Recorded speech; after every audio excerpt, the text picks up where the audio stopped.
लेकिन आज इस स्कीम की क्या हालत है, इसकी रोशनी हम लोग आज आप लोगों के सामने लेकर के डालना चाहते हैं।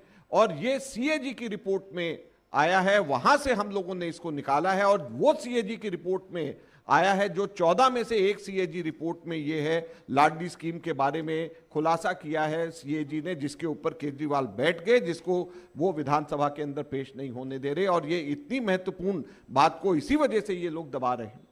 तो आज ये प्रेजेंटेशन के माध्यम से हम लोग ये आपको दिखाना चाहेंगे। तो जो हमारे साथी यहाँ पे प्रेजेंटेशन कर रहे हैं उनसे मैं अनुरोध करूंगा कि यहाँ पे प्रेजेंटेशन शुरू करें।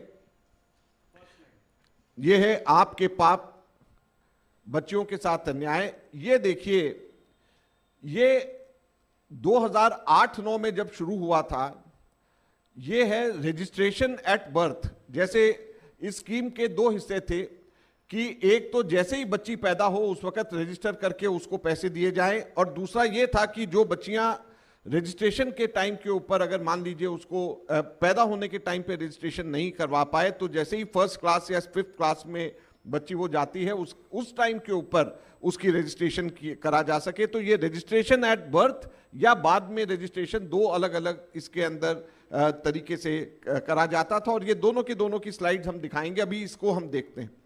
ये 2008-9 में जब शुरुआत हुई तो उस वक्त 20,242 लोगों ने उसी साल रजिस्ट्रेशन कराया, जो बढ़ करके उसके बाद में 23,871 पहुंच गया।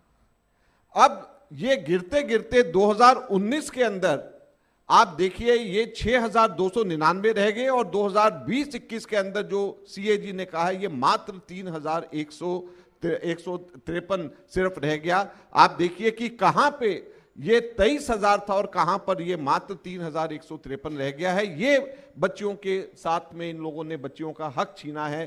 केजरीवाल सरकार ने जो स्कीम पूरी दुनिया में जिसकी चर्चा होती थी उसकी कोई पब्लिसिटी नहीं, उसके ऊपर कोई कार्रवाई नहीं, प्रशासन की निष्क्रियता इतनी है कि कहां पर जो है वो 23,000 और कहां पे 3,000, 7 गुना लगभग कम हो गया है। आप सोचिए 700% की गिरावट इसके अंदर आ गई है, जो कि शीला दीक्षित जी के समय के ऊपर पीक में था। ये आज स्थिति यहां पर इन लोगों ने कर दिया है।